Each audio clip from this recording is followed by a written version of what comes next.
नमस्ते मुलांनो, कसे गेले पेपर? सोपे गेले ना? केला का अभ्यास थोडाफार? ठीक आहे. आता आपल्याला पुढच्या परीक्षेच्या अभ्यासाची तयारी करायची. आतापर्यंत मी व्हिडिओ टाकले नाही, कारण तुम्ही अभ्यास करत होतात. म्हटलं हे व्हिडिओ बघून तुम्ही कन्फ्यूज व्हायचं की कोणता अभ्यास करू, हा करू का तो करू, म्हणून मी व्हिडिओ टाकले नव्हते. तर आजपासून आता पुन्हा आपण पुढच्या अभ्यासाला सुरुवात करूया. तर आज मी नागरिकशास्त्राचा धडा घेणार आहे. तुम्ही इतिहासाचं पुस्तक घेऊन बसा, म्हणजे मग तुम्हाला मी काय घेणार आहे, कसं घेणार आहे ते तुम्हाला लक्षात येईल. आणि इतिहास म्हटलं म्हणजे आपल्याला वाचन हे करावंच लागतं, आणि वाचन करत करत मग आपण पुढचं शिकूया. तर पाठाचं नाव आहे संविधानाची उद्देशिका. मागच्या वेळी आपण बघितलेलं भारताचं संविधान. संविधान म्हणजेच काय? संविधान म्हणजेच काय की भारत देशाचे वेगवेगळे नियम लिहिलेलं पुस्तक, मोठं जाडं पुस्तक. मग आता त्यांनी काय सांगितलं? पाठाचं नाव संविधानाची उद्देशिका. म्हणजे हे जे काही आपण संविधान तयार करतोय ह्याचा उद्देश काय? कोणतीही गोष्ट आपण जेव्हा करत असतो त्याच्या मागे काहीतरी उद्देश असतो. म्हणजे उदाहरणार्थ आपण सकाळी देवाला नमस्कार करतो, प्रार्थना करतो, म्हणजे काय करतो की त्याच्या मागे आपला उद्देश काय असतो की आमचं डोकं शांत राहावं, आम्ही जे काही काम करतो त्यात आम्हाला यश द्या, असं आपण देवाला एक प्रार्थना करत असतो. म्हणजे प्रत्येक गोष्टीमागे काही ना काही उद्देश असतो. परीक्षा आली, आपण अभ्यास करतो. का अभ्यास करतो? तर परीक्षेत आपल्याला पास व्हायचं आहे. म्हणजे प्रत्येक गोष्टीमागे जशी उद्देश असतो, तसंच संविधान तयार करण्यामागे काय उद्देश होता त्यांचा, ते आपल्याला या पाठात बघायचं आहे. तर एक एक परिच्छेद वाचत मी तुम्हाला समजावून सांगते. संविधान हा आपल्या देशाचा मूलभूत आणि सर्वश्रेष्ठ कायदा आहे. कोणताही कायदा करण्यामागे काही निश्चित उद्दिष्टे किंवा हेतू असतात. ती उद्दिष्टे किंवा हेतू स्पष्ट केल्यानंतर सविस्तरपणे कायद्यातील अन्य तरतुदी केल्या जातात. त्यांची एकत्रितपणे, थोडक्यात व सुसंगत रीतीने केलेली मांडणी म्हणजे प्रस्तावना होय. या प्रस्तावनेला उद्देशिका असं म्हणतात. आणि उद्देशिकेलाच भारतीय संविधानाची प्रास्ताविका किंवा सरनामा असेही म्हटले जाते. उद्देशिका ही आपल्या संविधानाची उद्दिष्ट स्पष्ट करते. आता संविधान आपल्या देशाचा मूलभूत आणि सर्वश्रेष्ठ कायदा करणारं हे पुस्तक आहे. आपण जे म्हणतो की नाही, भारताचं संविधान म्हणजे काय की जे पुस्तक आहे ज्याच्यामध्ये भारतामधल्या लोकांनी कोणते नियम पाळले पाहिजे, त्या लोकांचे कर्तव्य कोणते, त्या लोकांचा हक्क कोणता, हे सगळं लिहून ठेवलेलं पुस्तक म्हणजे संविधान. आणि याची सुसंगत रीतीने केलेली मांडणी, एकत्रित केलेली मांडणी, आणि म्हणजे ती प्रस्तावना. आणि ह्या प्रस्तावनेलाच प्रास्ताविका किंवा सरनामा असं पण म्हणतात. आता आपण नेहमी या पुस्तकामध्ये जी प्रतिज्ञा म्हणतो की नाही, तर प्रतिज्ञाप्रमाणेच जसं भारत माझा देश आहे, सारे भारतीय माझे बांधव आहे, तिथे आपण प्रतिज्ञा मागे प्रतिज्ञा म्हटली होती, तशीच इथे प्रत्येक पुस्तकामध्ये इथे भारताचे संविधान असं दिलेलं आहे. आणि उद्देशिका, तर ही भारताची उद्देशिका आहे. ती जर तुम्ही नीट वाचली तर त्यात तुम्हाला लक्षात येईल की त्याची सुरुवात जी असते ती असते, आम्ही भारताचे लोक, भारताचे एक सार्वभौम समाजवादी धर्मनिरपेक्ष लोकशाही गणराज्य घडवण्याचा व त्याच्या सर्व नागरिकास, म्हणजे पुढे पुढे ते आहे लिहिलेलं, पण सुरुवात काय, आम्ही सर्व भारताचे लोक, असं त्याची सुरुवात आहे. मग हे जे काय आहे हेच त्यांनी इथे पण दिलेलं आहे. सॉरी, हां, तर हेच त्यांनी दिलं आहे की आपण सर्व भारताचे नागरिक आहोत आणि आपला भारत देश म्हणून काय मिळवायचे आहे हे उद्देशिका आपल्याला सांगते. म्हणजे भारत देश म्हणून आपल्याला काय देशाकडनं मिळायला हवं याचं ते उद्देशिकेमध्ये सांगितलेलं आहे. आणि त्यातील मूल्य, विचार आणि हेतू उदात्त आहे. त्यातील मूल्य, विचार आणि हेतू म्हणजे भारताची संविधान तयार करताना जी उद्देशिका तयार केली गेली प्राथमिक स्वरूपामधली, म्हणजे सुरुवातीची, तिच्यामधले जे काही मूल्य आहेत, म्हणजे महत्त्वाच्या गोष्टी की ज्या आपण केल्या पाहिजे. मूल्य म्हणजे चांगल्या चांगल्या गोष्टी की ज्या आपण आपल्या जीवनामध्ये करायला हव्या असं म्हटलं जातं. आणि विचार की त्या संविधानामध्ये जे विचार आहेत त्या विचारांच्याबद्दलचं आणि हेतू, की ही संविधान सादर करण्यामागे आमचा हेतू काय आहे. तर ह्या सगळ्या गोष्टी कशा आहे, उदात्त आहेत. उदात्त म्हणजे चांगल्या आहेत, की याच्यामध्ये कुठेही काळं वेरं काही नाही, की कोणाला फसवणं, कोणाला त्रास देणं, ह्या गोष्टी नाही. तर भारतातल्या सगळ्या लोकांचा, सगळ्या जाती धर्माच्या लोकांचा, सगळ्या गरीब श्रीमंत लोकांचा चांगल्या अर्थाने विचार करून ही उद्देशिका किंवा हे संविधान तयार केलं आहे, असं त्या उद्देशिकेमध्ये मांडलेलं आहे. तर संविधानाची जी उद्देशिका असते तिचं सुरुवातच असते आम्ही भारताचे लोक या शब्दाने त्याची सुरुवात होते. आणि भारताचे एक सार्वभौम समाजवादी धर्मनिरपेक्ष लोकशाही गणराज्य, असे हे सुरुवातीचे जे शब्द आहे. तर आज आपल्याला काय करायचं आहे, ह्या शब्दांचाच अर्थ म्हणजे समजून घ्यायचा आहे. कारण काय, की शब्द आपण वाचतो पण त्या शब्दाचा अर्थ काय तो नीट समजत नाही, आणि मग त्यामुळे पुढचं किती वाचलं तरी ते समजत नाही. म्हणजे हे जनरली लहान मुलांचे म्हणजे तुमच्या सगळ्यांच्या बाबतीत येऊ शकतं. आता आम्ही हे वाचून घेतलेलं आहे, आम्हाला हे समजलेलं आहे, त्यामुळे आम्हाला ते लक्षात येतं आहे. पण जेव्हा तुम्हाला सांगितलं वाचायला तर तुम्ही वाचता पण तुम्हाला अर्थ नाही लक्षात येत. म्हणून हा अर्थ आपल्या सर्वांना, सर्व भारतीयांना लक्षात यायला पाहिजे, की जी काही भारताची संविधानाची उद्देशिका आहे त्या उद्देशिकेमध्ये जे काही लिहिलेलं आहे त्याचा अर्थ काय.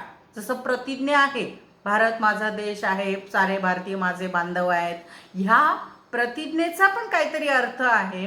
तो अर्थ तुम्हाला शब्द वाचताना लक्षात येतो, कारण ते सरळ सरळ वाक्य आहेत, छोटी छोटी सरळ सरळ वाक्य आहेत. त्यामुळे भारत माझा देश आहे म्हणजे काय, की भारत हा माझा देश आहे. सारे भारतीय म्हणजे भारतामध्ये राहणारे सगळे लोक माझे बहीण भाऊ आहेत. हे जसं तुम्हाला पटकन लक्षात येतं तसं उद्देशिकेमध्ये जे लिहिलेलं आहे ते लक्षात येत नाही. म्हणून त्याच्यात जे शब्द दिलेत आज आपल्याला त्या शब्दांचा अर्थ घ्यायचा आहे लक्षात. त्या शब्दांचा अर्थ जेव्हा लक्षात येईल तेव्हा आपल्याला ती उद्देशिका काय सांगते, त्या उद्देशिकेमध्ये काय लिहिलं आहे हे समजू शकतं. म्हणून ते जे सुरुवातीला त्यांनी दिलेलं आहे, की आम्ही भारताचे लोक, आणि नंतर पुढे 4 शब्द दिलेत, की सार्वभौम समाजवादी धर्मनिरपेक्ष लोकशाही गणराज्य. हे जे काही सगळे शब्द आहे या शब्दांचा अर्थ काय तेच आपल्याला ह्या पाठात बघायचं आहे. आणि मग हे अर्थ समजला की आपल्याला आपोआप उद्देशिका समजायला लागेल काय ते. तर पहिलं आहे, इथे मी मुद्दे लिहिलेत आणि त्याच्यामुळेच काय लिहिले, की ह्या पाठामध्ये आपल्याला कोणत्या मुद्द्यांचा अर्थ समजून घ्यायचा आहे ते मी इथे लिहिलेलं आहे. आणि म्हणून मग आपण एक एक मुद्दा वाचूया, त्याचा अर्थ मी सांगते तर समजावून सांगते म्हणजे तुम्हाला ते कळेल. सार्वभौम राज्य. भारतावर बराच काळ ब्रिटिशांची राजवट होती. 15 ऑगस्ट 1947 रोजी ही राजवट संपली. आपला देश स्वतंत्र झाला. भारताला सार्वभौमत्व प्राप्त झाले. आपण आपल्या देशात योग्य वाटतील असे निर्णय घेण्यास स्वतंत्र आहोत. एखादे राज्य परकीय नियंत्रणाखाली नसणे असा सार्वभौम या शब्दाचा अर्थ आहे. आता सार्वभौमत्व किंवा सार्वभौम राज्य म्हणजे काय, तर ज्या राज्यावर दुसरे कोणी लोक राज्य करत नाही. म्हणजे पूर्वी ब्रिटिश आपल्यावर, ब्रिटिश म्हणजेच इंग्रज माहिती आहे ना, गोरे गोरे लोक, हां, तर ते भारतावरती मुख्य राज्य करत होते. आणि मग ते राज्य करत असताना काय करायचे, ते भारतीय लोकांना खूप त्रास द्यायचे. त्यांनी सांगितलं तसंच काम करायचं, तसंच वागायचं. मग हे करावं लागत होतं. लोकांना आवडत नसलं तरी करावं लागायचं, कारण ते सांगतात.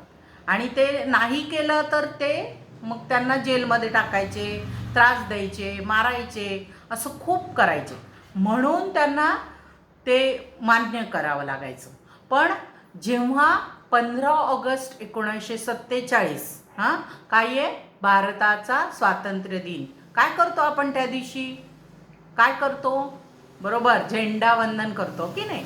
झेंडावंदन करतो, शाळेत जातो सकाळी 7 वाजता, झेंडावंदन करतो. तुम्हाला तुमच्यापैकी बऱ्याच मुलांना आपण काहीतरी बोलायला सांगतो, कविता म्हणतात, प्रतिज्ञा म्हणतात किंवा गाणं म्हणून दाखवतात.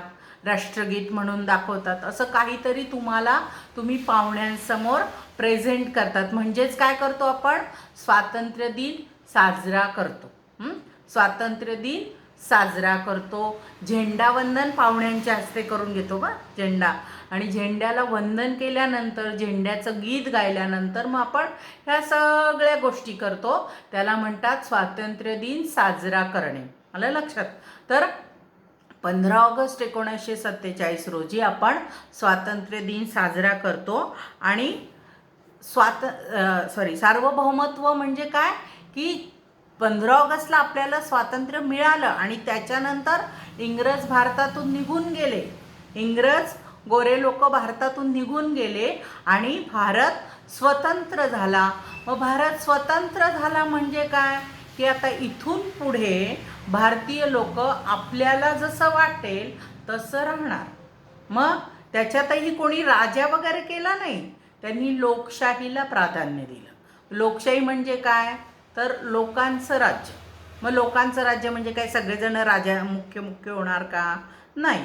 तर लोकशाही म्हणजे मग त्यांनी लोकांनी निवडून दिलेले जे प्रतिनिधी असतील ते प्रतिनिधी लोकांच्या वतीने राज्यकारभार करणार, असं कामकाज आपल्याकडे सुरू झालं.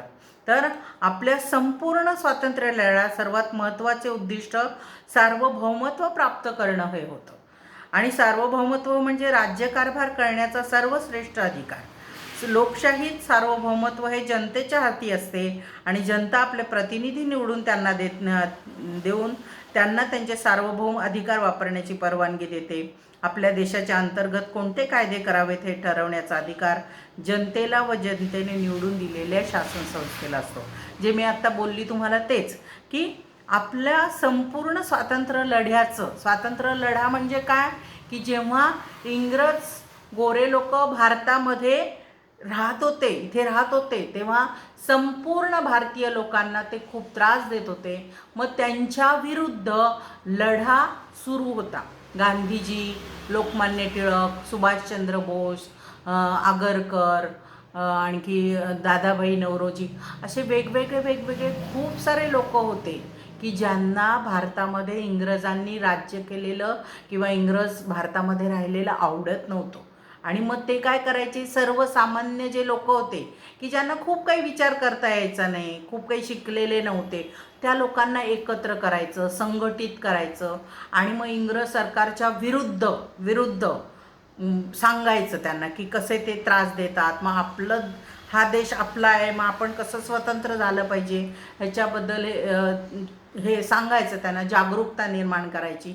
अशा पद्धतीने हा जो लढा चालू होता, मधून लढाया, छोट्या लढाया म्हणजे इंग्रज सरकारच्या कामांना हे करायचं की नाही, आम्ही नाही करणार, काय म्हणता येईल त्याला, प्रतिसाद द्यायचा नाही त्यांच्या कामाला, असहकार पुकारायचा, किंवा त्यांनी सांगितलं हे करा तर गांधीजी नेहमी उपोषण वगैरे करायचे इंग्रज सरकारच्या एखाद्या नियमाच्या विरोधात, की हा नियम मला मान्य नाही आणि जोपर्यंत तुम्ही ते मागे घेत नाही तोपर्यंत मी जेवणार नाही. मग असं जे काही होत होतं, या सगळ्या गोष्टींना काय म्हणतात, स्वातंत्र्यासाठी केलेला लढा. मग हा जो लढा होता, या लढ्याचा मुख्य उद्देश काय होता, की सार्वभौमत्व प्राप्त करायचं. मग सार्वभौमत्व म्हणजे काय, की आमच्यावरती कोणाचा अंकुश नको, आम्ही आमचे राजे, कोणी आम्हाला राजा म्हणून कोणी नको आहे, कोणी मुख्य दुसरा माणूस आमच्यावरती हुकूम गाजवणारा नको, असं त्याचा अर्थ होता. आणि म्हणून मग नंतर जेव्हा भारत स्वतंत्र झाला तेव्हा लोकशाहीत हे सार्वभौमत्व जनतेच्या हाती आलं. आणि मग जनतेच्या हाती आल्यामुळे काय झालं, की आम्ही आमचं काम करणार आहे. पण मग ते कसं करणार, तर आम्ही निवडून दिलेले, मतदान करतो की नाही आपण, मग आम्ही निवडून दिलेले जे लोक असतील ते आमच्या वतीनं आम्ही जसं सांगतोय तसं काम करणार, असं त्या सार्वभौमत्व, लोकशाहीतल्या सार्वभौमत्वाचा अर्थ झाला. आणि तशी मग आपल्याकडे लोकशाही सुरू झाली. आता दुसरा, हा झाला पहिला सार्वभौमचा मुद्दा. आता दुसरा मुद्दा आहे समाजवादी राज्य. समाजवादी राज्य. तर समाजवादी राज्य म्हणजे काय, समाजवादी राज्य म्हणजे राज्य जिथे गरीब श्रीमंत यांच्यात मोठी दरी नसते, देशाच्या संपत्तीवर सर्वांचा हक्क असतो, संपत्तीचे केंद्रीकरण काही लोकांच्याच हाती होणार नाही याची काळजी घेतली जाते. आता समाजवादी राज्य म्हणजेच काय की जिथे गरीब लोक पण आहेत, श्रीमंत लोक पण आहेत, पण दोघांमध्ये खूप फरक नाही आहे, जवळजवळ हा एवढा श्रीमंत एवढा गरीब एवढं म्हणजे कमी फरक आहे. सॉरी, याचा अर्थ काय की देशाची जी संपत्ती आहे त्याच्यावर सर्वांचा अधिकार आहे. आता तुम्ही म्हणाल देशाची संपत्ती कोणती, तर ज्या सार्वजनिक गोष्टी असतात त्या सार्वजनिक गोष्टी म्हणजे देशाची संपत्ती. उदाहरणार्थ रेल्वे सेवा जी आहे ती देशाची आहे. बस सेवा देशाची आहे. तुम्ही रिक्षा चालवता देशाची आहे नाही, ती प्रायव्हेट वैयक्तिक सेवा. पण बस, रेल्वे, विमान वाहतूक या देशाच्या सेवा, सरकारने दिलेल्या सेवा आहे आणि मग याच्यावरती सगळ्यांचा अधिकार असतो. पण लोक काय करतात, वेडेपणा करतात, विचार करत नाही. जेव्हा दंगल वगैरे होते तेव्हा लोक दगड मारतात किंवा बस जाळून टाकतात, रेल्वे जाळपोळ करतात किंवा रेल्वेचं नुकसान करतात. तर हे सगळं ते स्वतःचंच नुकसान करत असतात आणि ही गोष्ट त्यांच्या लक्षात पण येत नाही.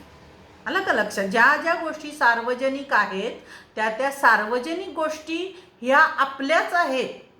या कोणी तिसरा माणूस कोणी आलेला नाही आहे, सरकारने तयार केल्या म्हणजे काय की ते आपल्याच आहेत. त्यामुळे आपणच त्याची काळजी घ्यायला पाहिजे. तर सार्वजनिक संपत्ती हीच असते. सार्वजनिक संपत्ती म्हणजे काय, तिथे पैसा, सोनं नाणं असं म्हणजे संपत्ती या अर्थाने नाही. तर ज्या सार्वजनिक गोष्टी आहेत की ज्या सर्व लोक वापरतात त्यांना सार्वजनिक संपत्ती म्हटलं जातं आणि ही सार्वजनिक संपत्ती ही आपली असते, म्हणून आपण त्याची काळजी घ्यायला पाहिजे. आपण कधी बसमध्ये ट्रेनमध्ये प्रवास करतो तर त्याच्या कुठे काहीतरी ओरखडून ठेवलं, काही सीट फाडून ठेवलं असं करायचं नाही. का? कारण आपलं आहे ते. आपण आपल्या घरात करतो का असं की खुर्चीचं पाय मोडून ठेवला किंवा गादीला ओरकाडे केले, असं करतो का? नाही करत ना. मग आपल्या घरात जर आपण असं करत नाही तर बसमध्ये ट्रेनमध्ये का करायचं? कारण ते आपलं आहे, आपण तसं करायचं नाही, हे लक्षात ठेव. तर हे आहे समाजवादी राज्य की जिथे गरीब श्रीमंत सगळे समान आहेत. आता हा झाला दुसरा मुद्दा. आता तिसरा मुद्दा आहे धर्मनिरपेक्ष राज्य. शब्दातच आहे बघा, तुम्हाला लक्षात येईल. धर्मनिरपेक्ष राज्य. धर्म म्हणजे काय? वेगवेगळे धर्म. निरपेक्ष म्हणजे काय? त्याच्यामध्ये कोणत्याही प्रकारचा भेदभाव करायचा नाही असं राज्य. म्हणजे ज्या ठिकाणी धर्माधर्मांमध्ये भेदभाव केला जात नाही असं. तर भारत हा धर्मनिरपेक्ष देश आहे. भारत हा धर्मनिरपेक्ष देश आहे. तर उद्देशिकेला धर्मनिरपेक्षता हे आपले उद्दिष्ट असल्याचे सांगितले आहे. उद्देशिकेने धर्मनिरपेक्ष राज्यात सर्व धर्मांना समान मानले जाते.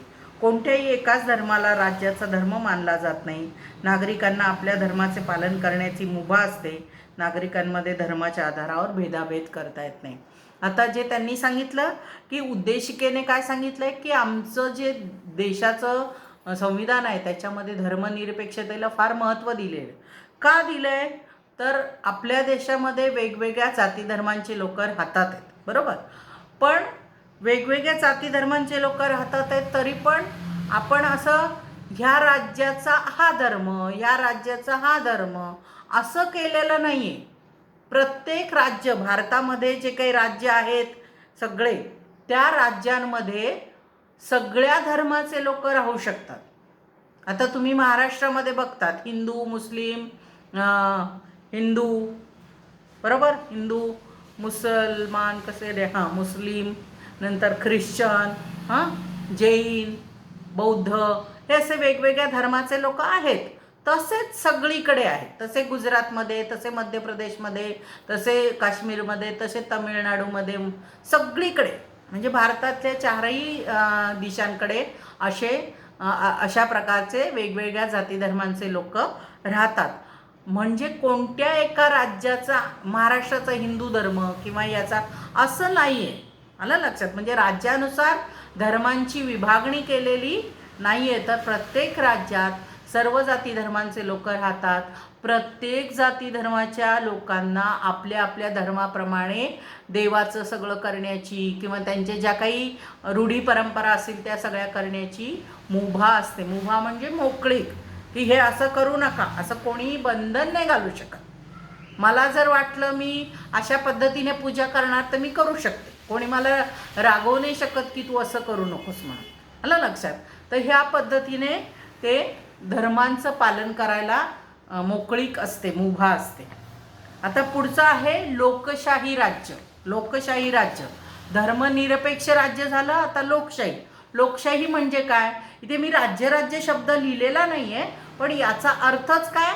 राज्य म्हणजे पूर्ण देश, नुसतं एक राज्य नाही आहे.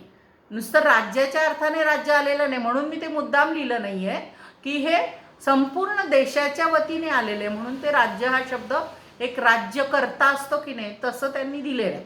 पण म्हणून मी तिथे राज्य शब्द लिहिलेला नाही आहे की एकेका राज्याचं नाही आहे, सॉरी, एकेका राज्याचं नाही आहे, हे संपूर्ण देशाचं आहे. तर लोकशाही राज्य. लोकशाहीत राज्यकारभाराची सत्ता लोकांच्या हाती असते आणि त्यांच्या इच्छेनुसार सरकार निर्णय घेते आणि धोरणे आखते. शासनाला सर्वांच्या कल्याणासाठी महत्त्वाचे आर्थिक सामाजिक असे निर्णय घ्यावे लागतात. असे निर्णय रोजच्या रोज लोकांना एकत्र येऊन घेणे शक्य नसते, म्हणून ठराविक काळानंतर निवडणुका होतात. या निवडणुकांमध्ये मतदार मत देऊन आपले प्रतिनिधी निवडतात आणि निवडून आलेले प्रतिनिधी संविधानाने निर्माण केलेले संसद, कार्यकारी मंडळ अशा संस्थांमध्ये जातात आणि संविधानाचे नमूद केलेले किंवा सांगितलेल्या प्रक्रियेने संपूर्ण जनतेचा निर्णय घेतात. आता लोकशाही राज्य म्हणजे काय? तर लोकशाही राज्य म्हणजेच लोकांनी चालवलेलं राज्य. पण हे राज्य डायरेक्ट लोक चालवत नाही, तर काय करतात? लोकशाहीत राज्यकारभाराची सत्ता ही लोकांच्या हातात असते आणि त्यांच्या इच्छेनुसार सरकार निर्णय घेते. म्हणजे लोक जे असतात की नाही त्यांचं जे मत असतं त्या मतानुसार सरकार निर्णय घेते. आता सध्या लॉकडाऊन चालू आहे की नाही, तर जेव्हा लोकांनी सांगितलं की लॉकडाऊन आता म्हणजे तसा सरकारचा निर्णय होता तो, पण शिथिलीकरण केलं गेलं पाहिजे अमुक व्यवसायांमध्ये. म्हणजे कसं, आता सुरुवातीला थोडंसं लॉकडाऊन शिथिल केलं की महत्त्वाच्या ज्या सेवा होत्या त्या चालूच होत्या.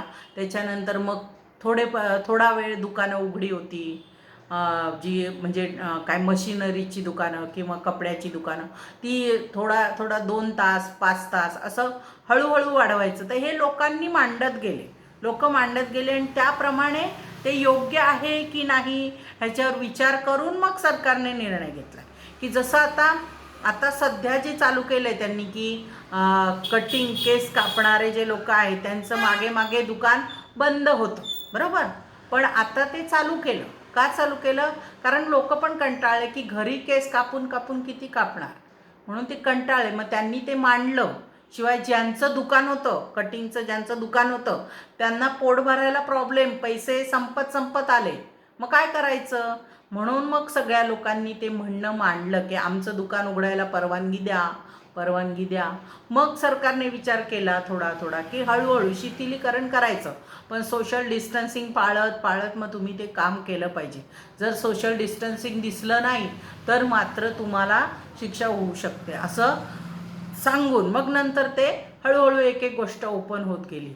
पण अजूनही ह्या सगळ्या गोष्टींमध्ये धोका आहे. म्हणजे जरी मी तुम्हाला हे सांगते की अजून थोडं ओपन होतं आहे, तरी अजून मुलांच्या शाळा चालू नाही केलेल्या. का नाही चालू केल्या? कारण शाळेमध्ये काही एक मूल येत नाही, शाळेमध्ये खूप मुलं असतात. मग सगळी मुलं गर्दी करणार, जवळ जाणार, कोण कुठे राहतो, म्हणून त्यांनी तो निर्णय अजून घेतलेला नाही आहे. बऱ्याच लोकांचं म्हणणं आहे की शाळा चालू कराव्या, पण अजून तो निर्णय योग्य नाही आहे ना, त्यामुळे सरकार तो निर्णय घेत नाही आहे.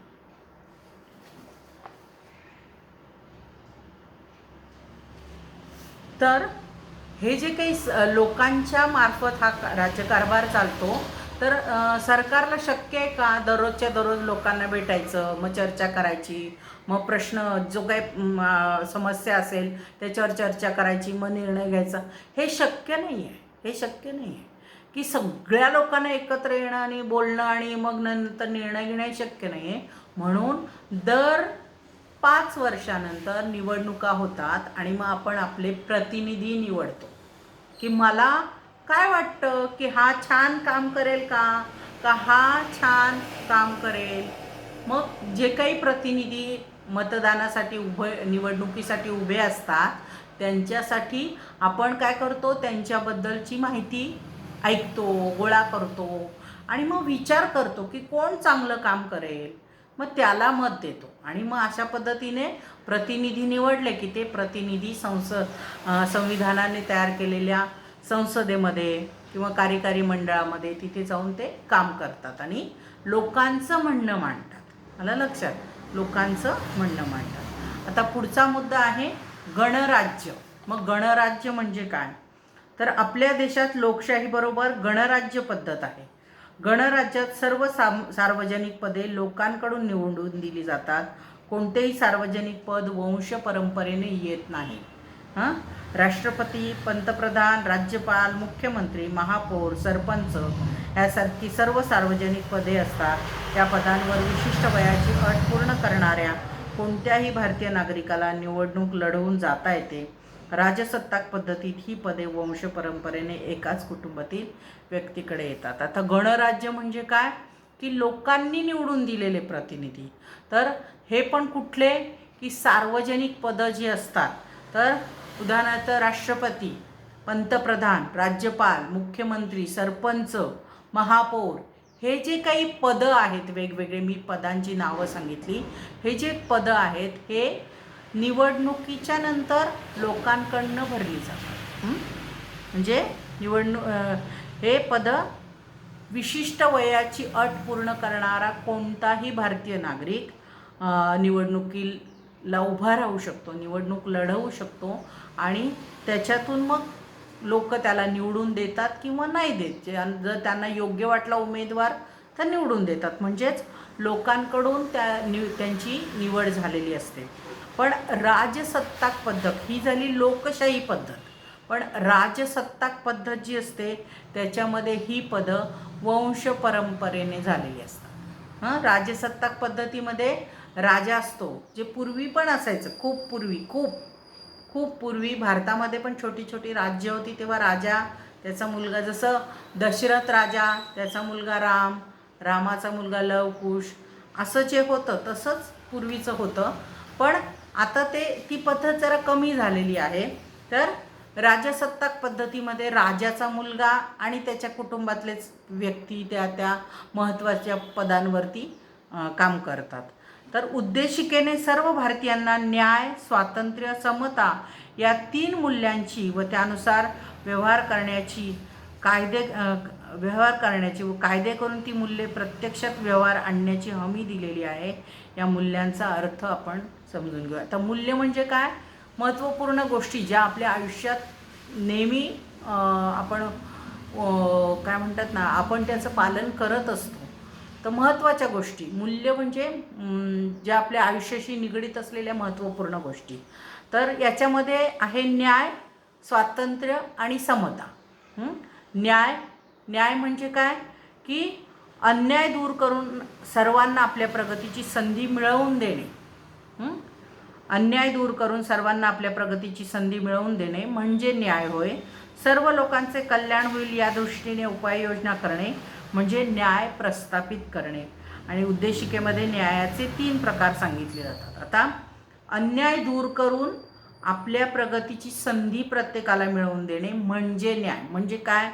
तर उदाहरणार्थ की एखादा मुलगा रनिंग, तुम्ही स्पर्धा घेतात की नाही, स्पर्धा घेतात, तर जेव्हा तुम्ही अंतिम रेषा गाठतात तेव्हा 2 मुलं जर असे असले, अगदी असे, एक इथे आणि एक थोडासा मागे, तर जर काही वेळा काय होतं की तो म्हणजे त्या बघण्यामध्ये चूक झाली, तर जर थोडा मागे असलेल्या मुलाला पहिला नंबर दिला गेला आणि याला दुसरा दिला गेला, जो पहिला आहे त्याला दुसरा आणि जो दुसरा आहे त्याला पहिला, असा जर नंबर दिला गेला तर जो पहिला आलेला आहे त्याच्यावर अन्याय होतो. समजला? अन्याय. मग हे असं झालं नाही पाहिजे. तर जो पहिला आलाय त्यालाच पहिला नंबर दिला गेला पाहिजे, जो दुसरा आलाय त्यालाच दुसरा नंबर दिला गेला पाहिजे. याला न्याय करणं म्हणतात.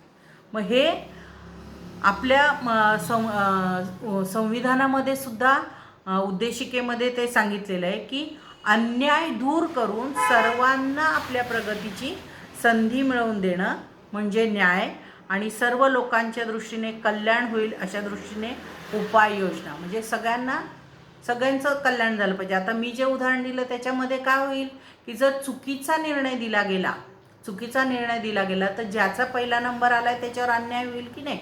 मग अन्याय जर झाला तर तो मुलगा नाराज होऊ शकतो की आता याच्यापुढे मी नाही भाग घेणार स्पर्धेत, कारण ते खोटा निर्णय देतात. बरोबर?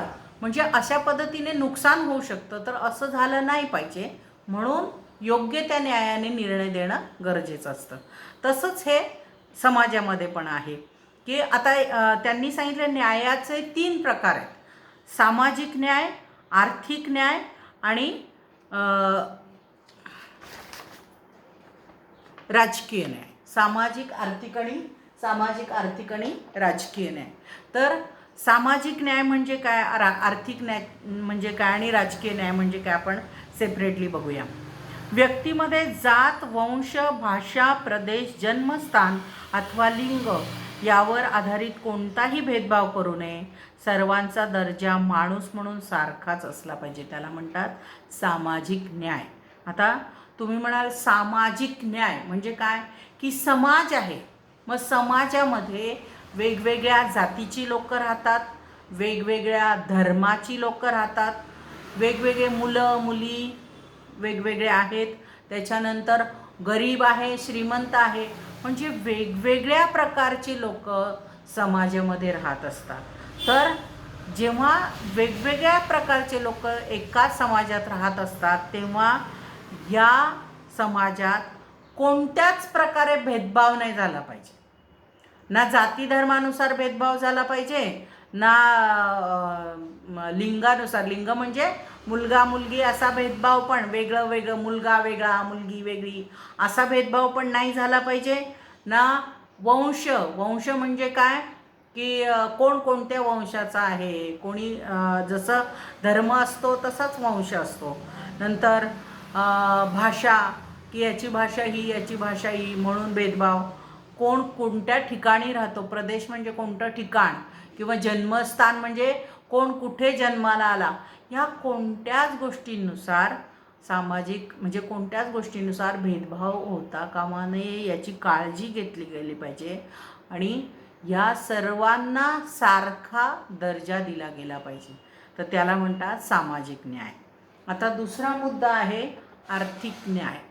आर्थिक शब्दानुसारच तुमच्या लक्षात आलं असेल. आर्थिक म्हणजे काय, पैसा.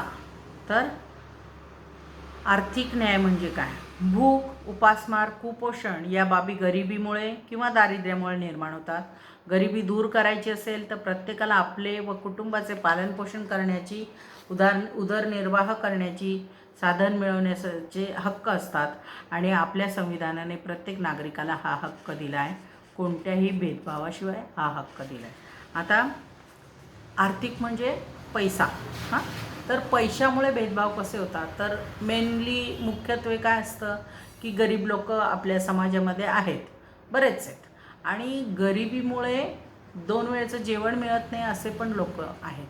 तर प्रत्येकाला आपल्या कुटुंबासाठी जेवण मिळालं पाहिजे याची सोय करणं म्हणजे पैसा कमवणं, म्हणजेच उदरनिर्वाह करणं हे केलंच पाहिजे. आणि हे करण्याचा हक्क दिलेला आहे. म्हणजे कोणी कोणतं काम करायचं हे आपण नाही सांगू शकत. आलं लक्षात?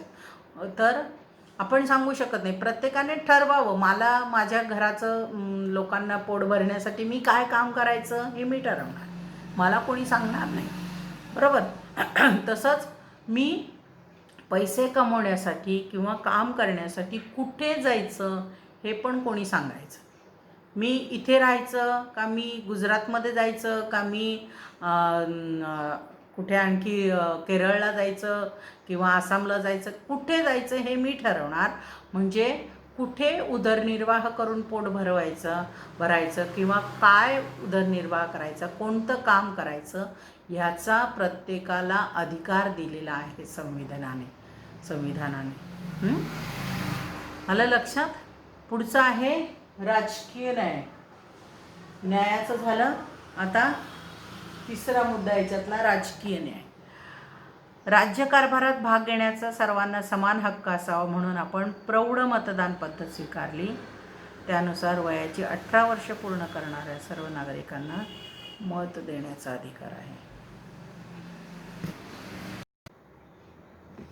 तर राजकीय न्याय. राजकीय न्याय म्हणजेच काय? राज्यकारभारामध्ये सगळ्यांना सहभागी होता येतं आणि त्याच्यासाठी त्यांनी काय सांगितलं आहे की 18 वर्ष पूर्ण झालेल्या सर्व नागरिकांनी मतदान करता येऊ शकतं. सर्व नागरिकांना मतदानाचा अधिकार असतो. म्हणजेच काय की राज्यकर्ता कोणता निवडायचा किंवा कोणाला मत द्यायचं, कोण राज्यकारभार करण्यास योग्य आहे, हा विचार करण्याचा अधिकार सगळ्या जनतेला त्यांनी दिला आहे. म्हणून त्याला म्हटलं आहे राजकीय न्याय. तर पुढचं आहे स्वातंत्र्य. स्वातंत्र्य म्हणजेच आपल्यावर जाचक अयोग्य निर्बंध नसणे, आपल्यातील क्षमतांचा विकास करण्यास पोषक वातावरण असणे होय. लोकशाहीतील नागरिकांना स्वातंत्र्य असते. स्वातंत्र्य असेल तरच लोकशाही प्रगल्भ असते. आता इथे स्वातंत्र्य म्हणजे प्रत्येक गोष्टीचं स्वातंत्र्य त्यांनी सांगितलं आहे की आपलं मत व्यक्त करण्याचं स्वातंत्र्य, आपण काम करण्याचं स्वातंत्र्य, आपण कुठे राहणार त्याचं स्वातंत्र्य, ह्या सगळ्या गोष्टी. स्वातंत्र्य म्हणजे काय? तर स्वातंत्र्य म्हणजे आपल्या प्रत्येक गोष्टीचं स्वातंत्र्य, ज्याच्यात आपण कुठे राहायचं, काय कोणती भाषा बोलायची किंवा कोणतं काम करायचं, ह्या सगळ्या गोष्टींचं स्वातंत्र्य हे त्यांनी गृहीत धरलेलं होतं. आपल्यावर जाचक आणि अयोग्य निर्बंध नसणे. जाचक आणि अयोग्य म्हणजे आपल्याला त्रासदायक ठरणारे कोणतेही बंधनं नाही घातले गेले पाहिजे, असं त्याच्यामध्ये सांगितलेलं होतं. आणि जेवढं स्वातंत्र्य लोकांना द्याल तेवढं ते लोकशाही प्रगल्भ होणार. म्हणजे जर प्रत्येकाला वैयक्तिक गोष्टी करण्यास हे दिलं का, मला काय काम करायचं आहे, मी कोणतं काम करू शकते, हे दिलं, आपल्या आवडीचं काम केलं तर आणखी छान प्रगती होते. म्हणजे माणसाची प्रगती होते, त्याचबरोबर समाजाची होते, त्याचबरोबर देशाची प्रगती होते. त्यामुळे जसं स्वातंत्र्य देणार तशी लोकशाही पण प्रगल्भ होत जाणार, देशाचा पण विकास होणार. ह्या सगळ्या गोष्टी त्यातून साध्य होऊ शकतात. नंतर विचार आणि अभिव्यक्ती स्वातंत्र्य हे व्यक्तींचे मूलभूत स्वातंत्र्य आहे. प्रत्येकाला आपला मत व्यक्त करण्याचं आणि विचार व्यक्त करण्याचं स्वातंत्र्य. जे मी म्हटलं की प्रत्येकाला काय मत आहे, माझं मत काय आहे ते मला व्यक्त करता आलं पाहिजे आणि मी व्यक्त केल्याबद्दल कोणी ऑब्जेक्शन घेऊ शकत नाही, कोणी मला म्हणू शकत नाही की तू असं नाही म्हणू शकत किंवा तू असं नाही म्हणायचं. म्हणजे एखाद्या गोष्टीबद्दल आता समजा आपण वर्गातसुद्धा आपण एखादा प्रश्न विचारला तर त्या प्रश्नाचं उत्तर तू अमुक दिलं आणि त्याच प्रश्नाचं उत्तर हिने वेगळ्या भाषेत दिलं, म्हणजे अर्थ सेम आहे पण याने वेगळ्या भाषेत दिलं त्याने वेगळ्या भाषेत दिलं म्हणून मी काय ऑब्जेक्शन नाही घेऊ शकत. हां, पूर्णपणे उत्तर चुकीचं असेल तर गोष्ट वेगळी, पण याची शब्दरचना आणि याची शब्दरचना जर वेगळी असेल पण उत्तराचा अर्थ सेम असेल तर मात्र ते मान्य करावं लागतं. बरोबर? तर अशाच पद्धतीने समाजातल्या काही गोष्टींबद्दलचं जर बोलणं असेल, काही मत असेल तर ते मत मी जर माझ्या पद्धतीने व्यक्त केलं तर तो मला पूर्णपणे अधिकार असतो. अभिव्यक्ती स्वातंत्र्य आणि विचार व्यक्त करण्याचं स्वातंत्र्य. आणि विचारांची देवाणघेवाण आपल्यातील सहकार्य आणि एकोपा वाढवते. त्याचबरोबर एखाद्या समस्येवर अनेक बाजूंनी आपल्याला एखाद्या समस्येच्या अनेक बाजू आपल्याला समजतात. आता विचारांची देवाणघेवाण म्हणजे काय? आता सध्या स्मार्ट सिटीचं चालू आहे, तर शहर स्मार्ट झालं पाहिजे.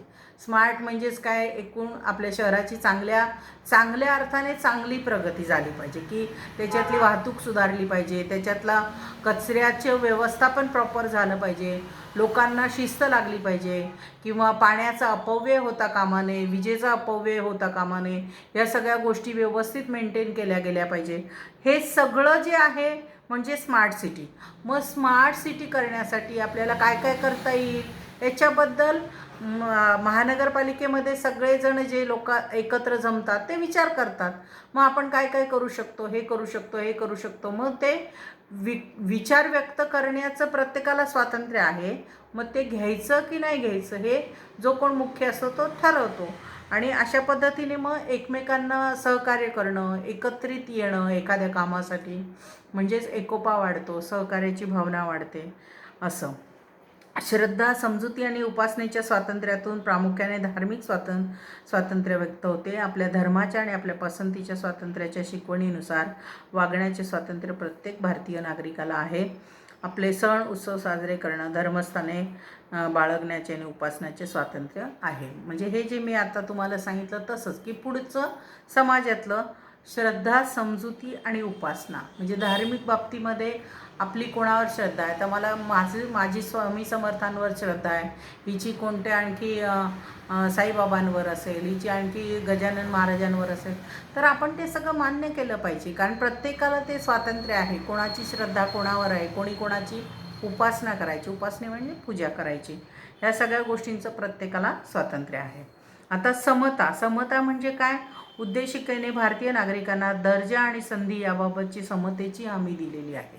तर सगळ्यांचा दर्जा सेम, दर्जा म्हणजेच काय? सगळे समान पातळीवर असलेले, सगळ्यांना समान संधी दिल्या गेल्या पाहिजे. समान संधी म्हणजे कामाच्या, स्वतःला प्रेझेंट करण्याच्या किंवा इतर कोणत्याही गोष्टींच्या संधी सगळ्यांना समान दिल्या पाहिजे. सगळ्यांना सारखं वागणूक दिलं पाहिजे, म्हणजे दर्जा समान असला पाहिजे. जात, धर्म, वंश, लिंग, जन्मस्थान इत्यादी हे मागे झालं तसंच की ह्या सगळ्या गोष्टींचा भेदाभेद करता कामा नये. या गोष्टींमुळे भेदभाव झाला नाही पाहिजे. तसंच उच्च नीच, श्रेष्ठ कनिष्ठ असा भेद झाला नाही पाहिजे. तसेच या उद्देशिकेने संधीची समानता महत्त्वाची मानलेली आहे. तर अशा पद्धतीने ह्या सगळ्या गोष्टींचं समानता सगळी समाजामध्ये निर्माण झाली पाहिजे, अशी उद्देशिकेचं म्हणणं होतं किंवा ते त्यात मांडलेलं आहे. नंतर संविधानाच्या उद्देशिकेत एका अगदी वेगळ्या आदर्शाचा किंवा तत्वाचा उल्लेख केला आहे, आणि तो म्हणजे तो आदर्श किंवा ते तत्व म्हणजे बंधुभावाची निर्मिती करण्याची उद्दिष्ट. आता त्याच्यात आणखी एक पण गोष्ट त्यांनी टाकलेली आहे की एक आदर्श किंवा तत्व त्यांनी सांगितले, त्याला त्यांनी तो शब्द वापरला की आदर्श किंवा तत्वाचा उल्लेख उद्देशिकेमध्ये आला आहे, तो म्हणजे बंधुभावाचं तत्व किंवा आदर्श. आपण जसं वर्गामध्ये म्हणतो की आपण सगळे एका वर्गात आहोत, आपण सगळे बहीण भाऊ आहोत, बरोबर? म्हणजे तुम्ही सगळेजण बहीण भाऊ आहात. तर तसंच देशाच्या बाबतीत पण की देशामध्ये राहणारे हे सगळे नागरिक माझे आहेत आणि मी सगळ्यांचं आहे. ही भावना जोवर आपल्यामध्ये निर्माण होत नाही तोवर एकमेकांबद्दल आपुलकी आणि प्रेम निर्माण होणार नाही. आणि जेव्हा आपल्या सगळ्यांमध्ये की आम्ही भारतीय आहोत, आम्ही सगळे बहीण भाऊ आहोत, अशी जेव्हा बंधुत्वाची भावना किंवा आपलेपणाची भावना निर्माण होईल, तेव्हा एकमेकांच्या मनात एकमेकांबद्दल प्रेम निर्माण होईल आणि आपोआपच एकमेकांबद्दलचा द्वेष, मत्सर ह्या गोष्टी लांब निघून जातील. मग ते पुढचा मुद्दा आहे बंधुता. संविधानकारांना असे वाटत होते की केवळ न्यायाची, स्वातंत्र्याची आणि समतेची हमी देऊन भारतीय समाजात समता निर्माण होणार नाही. त्यासाठी किती कायदे केले तरी जोपर्यंत भारतीयांमध्ये बंधुता असणार नाही तोपर्यंत या कायद्यांचा उपयोग होणार नाही. म्हणून बंधुभावाची निर्मिती हे उद्देशिकेत समाविष्ट केलेले आहे.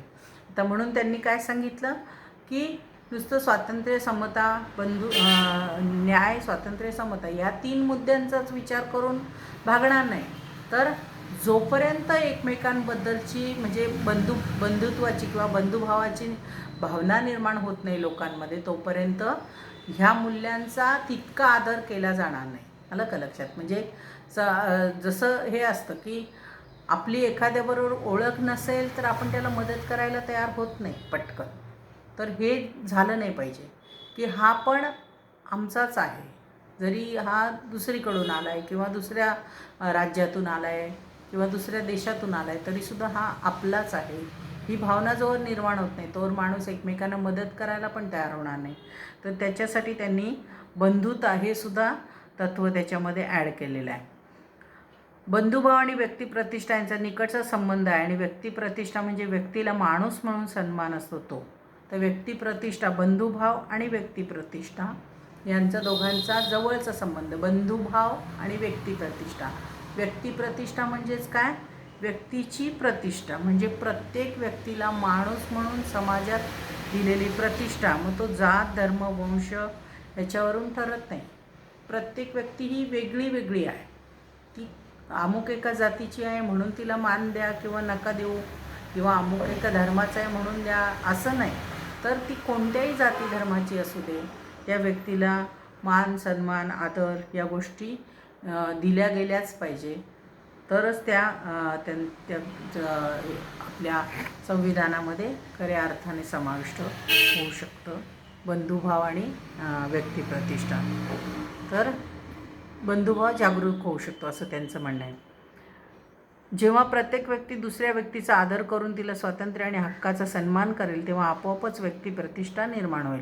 म्हणजे जे त्यांनी सांगितलं की प्रत्येकाने आपल्याला जसा मान सन्मान हवा असतो, आदर हवा असतो, तसं दुसऱ्याला पण हवं. जेव्हा आपण give respect and then take respect, म्हणजे आपण जेव्हा दुसऱ्याचा आदर करतो तेव्हा आपल्याला कोणी आदर देतं.